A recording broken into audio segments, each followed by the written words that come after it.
How's it going again today, guys? Hope you've seen the last video. The last video went over what my lenses were, what I carry as far as my lenses are concerned when it comes to my actual digital camera.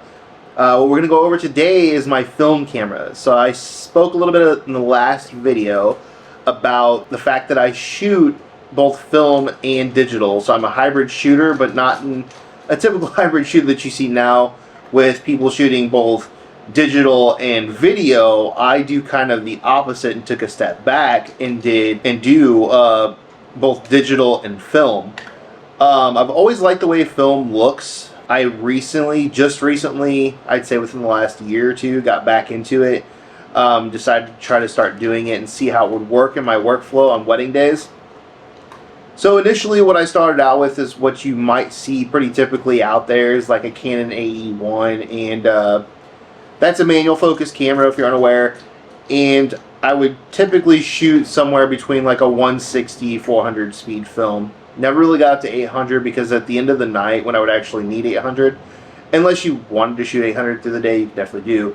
But when I would typically needed that a little bit low light ASA film or film speed, I wasn't using that camera at that time, so I didn't need it in that point during the day. Now things have shifted a little bit, so I'm going to go over the cameras that I currently have and what I shoot with. We'll quickly go over what I'm going to be talking about real quick. So Fujifilm Instax camera.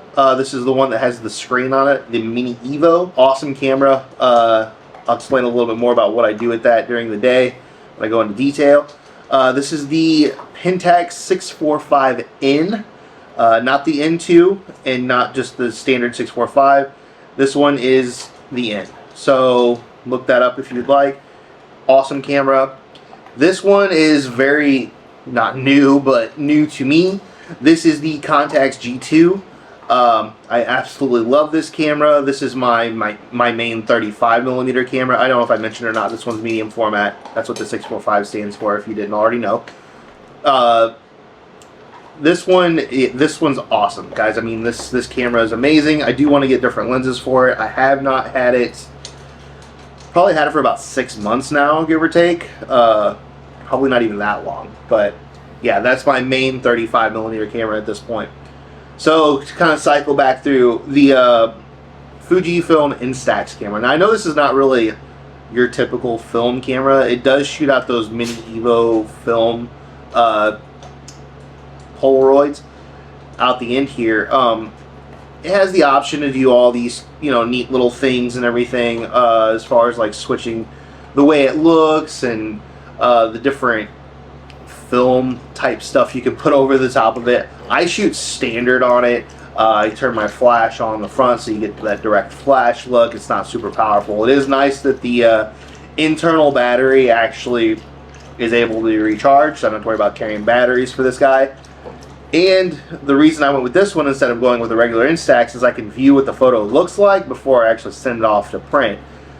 Now I could be wrong about this because I haven't looked in a minute, but each individual print that you decide to print out for these, because I think it comes 10 per pack that you put inside of here, is usually about $1.47 if I'm not mistaken. Definitely look that up to make sure I'm correct on that, but printing something off on a wedding day like that, especially for your clients, I like to be able to review it, one, and two, I want to make sure I'm giving them something that looks pretty good, considering what it is before it prints out. So I'm saving myself a little bit of money, and I'm also giving them something that is nice for them to have. But what's really cool about this is being able to give them an experience and hand them photos at the end of the day. Normally they don't see me using this. I try to keep it as discreet as possible. So I'm not giving them any other stylistic type photos or anything like that. This is basically just to capture candids and cute little moments of the couple on their wedding day and everything, and just print it and give it to them. And yeah, it's really cool. It's just a small little gift. They don't know I'm bringing it most of the time, and that's just something I just enjoy doing because I like giving something tangible. That's kind of the whole premise of my entire business, personally. So moving on, the Pentax 645, medium format. It's autofocus because the N and the N2 are both autofocus. The regular one is not. There was an issue with this one. I think it's this dial here on top for the shutter speed can be cranked too far and broken, so then you get inaccurate shutter speeds. Mine just stays locked. I don't have a whole lot of time, or nor do I want to really go through and try to check shutter speeds. It has an internal meter, so it kind of tells you. The matrix metering's pretty good in this one. I don't see, there's not too many inaccuracies or anything like that. It's pretty quick to focus. It's obviously when it starts getting like dark and stuff in certain areas, it struggles, but it's an old camera. I don't know what year it came out, I forget now, but it's an older camera. So the way I use this one is I basically set just about everything you can in auto. Shutter speed's in auto, well, exposure comp set to 0. I do single burst because you only get 16 frames out of a medium format roll of film. On most cameras, on these cameras you get 16 frames. Older cameras, I believe you only get 15. But the 645N gives you that one extra frame, which, guys, as soon as you start looking into how much film costs to, one, buy it, and two, get it developed, you'll see why that one extra frame is very beneficial to have. This has a servo mode, kind of like Canon cameras, where it can basically continuous autofocus. I don't use that and I don't rely on it. I use the single point autofocus and I meter right in the middle of the actual frame. It does have the ability to do double exposures. I've done them a few different times out of this. I don't do it a whole lot. Again, medium format, very expensive. Don't want to screw up a frame out of medium format, especially when I'm doing this for clients. Typically they're paying me per roll whenever I actually shoot film, unless I just want to gift it to them because I just enjoy shooting film. So sometimes I'll gift it to them. It just all depends. But yeah, I think a roll of film now, this is Portra 400 and a 120. This is what I do shoot typically. I never go down to 160. I find myself that I'm inside most days, and if I need to, you know, bump up an f-stop or whatever, that's typically what I use these cameras for. I don't go shallow depth of field. Medium format's able to go to 2.8. This one specifically, it gives you a very different look just due to the depth of field and the amount of surface area you actually have on this compared to what a full frame camera would be. So yeah, I basically with this one I get really good detail. Sometimes some of the images, if I hit everything just right, comes out and you almost can't tell the difference between this and digital.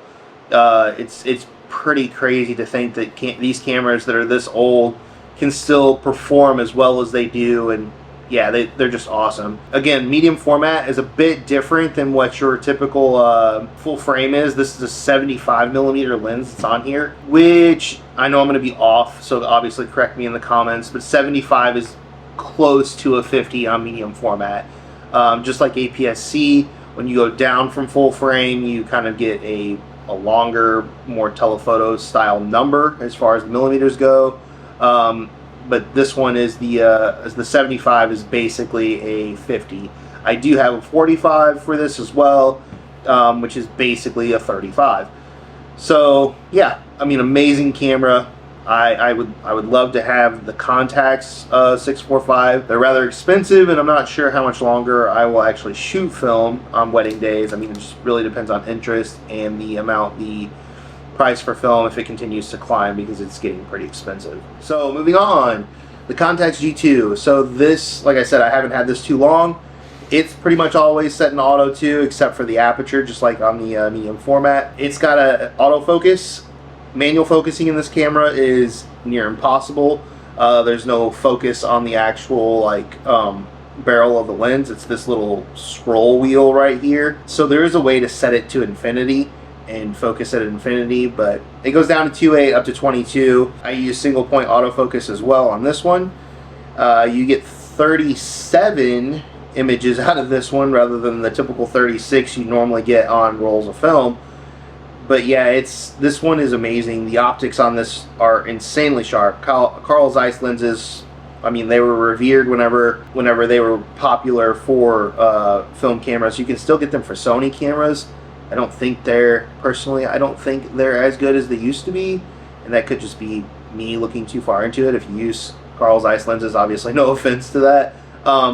I just don't think they're not as sought after as they used to be. I think these Carl Zeiss lenses, and not according to me, but other videos you actually see on YouTube, they compared them to a lot of Leica lenses. I don't know if that is accurate or not. I've never used Leica lenses, but people who have used both have said that, you know, the 35mm contacts, I think this is a G mount lenses, are close in optics to some of the Leica lenses out there. No idea, but you know, they would know. They use those Leica cameras, and I do not. Typically what I shoot in this one is either HP5 by Ilford, or again a colored film Kodak 400, 800. I do shoot more black and white out of this than I do anything else. I don't know if you guys noticed my shirt or not, but it's Palm Film Labs. I actually have a roll of their film I still haven't shot yet. It's black and white as well. 400 speed film. So the actual process and how I do this is, typically I don't shoot film unless it's sometime around the day with just the couple. So with just the couple, I'm using my medium format and my 35. Megan, my wife, my second, is sometimes using this camera, the 35, while I'm using this one and my digital cameras. So I use a lot of flash in my work. I wouldn't say a lot. I just use a lot of it during like couple sessions. I don't use any flash on this, so it kind of almost gives two looks. I wouldn't say I push or pull any of my film. I shoot it normally at box speed. I have pulled it a couple times to like usually 200 if I'm shooting 400, but I wouldn't say I do that a whole lot. That does give you that bright and airy look. I think I kind of err to the side of like just getting what's natural for the film look completely out of the box, the speed that it's set for. And yeah, obviously if I'm speaking too far over you as far as film goes, the speed is basically like your ISO on your camera, where you can get individual like ISOs on your camera. We'll start at 100, 160, 200, you know, stuff like that. Film has a bunch of different speeds. Typically what you'll see is around 160. 100 speed films are, you know, not used as much, and obviously they're stuck in your camera until you run through however many frames are on that roll of film. So you want to make sure you're, you know, planning accordingly. So 400 is pretty safe bet across the board. Obviously once it starts getting darker, 800 is what you want to go with. There are higher ISO films, 3200 I believe. I don't use any of the 3200 speed films. I find that I don't really need it. I usually get through my rolls of film before the end of the night. Again, back to how my workflow for this. So basically when I'm with the couple, I'm shooting my digital and I'm shooting my medium format. As I said before, I usually have my 24mm and my 85 swinging from me on wedding days. Those are my two go-to lenses. This one's going to fall in between, the medium format being around a 50. So I usually don't have to back up or move very far to get the shot that I want to get with this one. If I'm on my 24, it's going to be a little bit closer. All I have to do is just back up a little bit. If I'm on my 85, all I have to do is step forward a little bit. I like to shoot as quickly as possible with film, even though it slows you down quite a bit. And I think that's another thing to kind of speak to with film. I hear a lot of photographers now like boasting, it seems like, at the fact that they're shooting a lot of images during the day. And when I say a lot, I've heard of a few people shooting like 10,000 images for the day, and that just kind of blows my mind. I'm just like, man, that's a lot of images. I think me and Megan both usually average around 3,000, delivering somewhere around 500. 600, 700, depends on the day and how busy it was and stuff like that, of course, but I don't think we've ever delivered around 1,000 images. To me that seems cumbersome, but you know, that's just my style, teach their own. So shooting film really allows us to be very intentional with our images and what we're taking. So like I said, I do a lot of flash and setting up flash and off-camera light type of photography. You got to be intentional on where you set your light up, and obviously how long you're taking to set your light up, getting your couple stage. And I like to keep that as like free flowing as possible to make it feel less stiff and less posed, but still kind of posed. Like I pose with intention to make it more romantic and, you know, more laid back for the couple than being super posy or super stiff with my posing. I try to keep them moving as much as possible, and I think that's the reason why a lot of people stay away from flash as well, is because it becomes a little bit more, you have to be a little bit more, you know, intentional with what you're doing rather than keeping a couple moving, which I have no problem with that either. I actually like doing that as well, and kind of keeping them flowing through the day. But with flash, with film, intentionality is definitely key. You have to know what your settings are, where you want to be, and how you want to shoot before you get there, because with stuff like this, especially the medium format, I think the shots per second or the frames per second is like 4. So you can shoot like 4 frames per second, which again, you don't even want to do because film is so ridiculously expensive. But that's kind of like the nature of the beast, right? Every single frame, it means something. It holds physical value because every single shot is actually costing you, whereas digital is, I mean, it has its purpose. It's definitely awesome. I love digital as well, but you can take as many shots as you want, and really it's not costing you anything but like a little bit of time that you're putting into it, and the fact that you actually have to cull it out and stuff like that. But you can still shoot less and not have to worry about culling those things out and cleaning up those images as well. But yeah, if you have not tried film, I'd say definitely get something that you're interested. Get something that's easy to use, something that has a really good meter in it to make sure that you don't have to worry about carrying around a meter. That's a whole other thing. I never want to really do that because, again, that's one more step and it's going to slow you down a little bit more. I know a lot of photographers have done it in the past. Big name photographers have definitely done it, and I think some of them still do. But that's just something I've never really wanted to have to worry about. So I shoot with the intention that, yeah, what's going to be captured is going to be pretty much stuck the way it is. You know, Kodak and, you know, I think Lomography is another one that make 120 film that's really good, that I would consider shooting on a wedding day. Obviously, there's some other crazy ones out there as well. There's black and white. There's HP5 that's also on medium format, but ultimately, a lot of people are scared of film because they don't think they have very much like leniency as far as like, you know, developing it in post. And you don't have as much as you do on digital because you're, you know, once you scan it or have your lab scan it, then you get a JPEG back and you don't have as much leniency in that JPEG, but you do have a little bit of room to move. So you could probably pull it up a stop or two before you start like really losing any detail in your actual final product. But yeah, guys, these are the cameras I use as far as like film photography goes. If you have any questions about any of them, feel free to let me know. Shoot me a message in the comments or something like that, and I'd be more than happy to explain any of the cameras a little bit more in depth, so you kind of know a little bit more about them. If you do shoot film, do you shoot it on wedding days? Do you go out and just shoot it for fun? I also like taking this guy out here for fun, just shooting it, just for personal projects. This one I don't take out very much for personal projects because, again, you only get 16 shots, and I'm not willing to waste that amount of money on just personal projects unless I planned on printing it. That's it, guys. That's the film video and how I use my my film cameras on wedding days. Again, if you have any questions, feel free to leave them in the comments below. If you didn't watch the last video on the lenses that I use on wedding days, I'll tag that one up here in the corner so you can go see that. But that's it. I will see you guys in the next video. Later.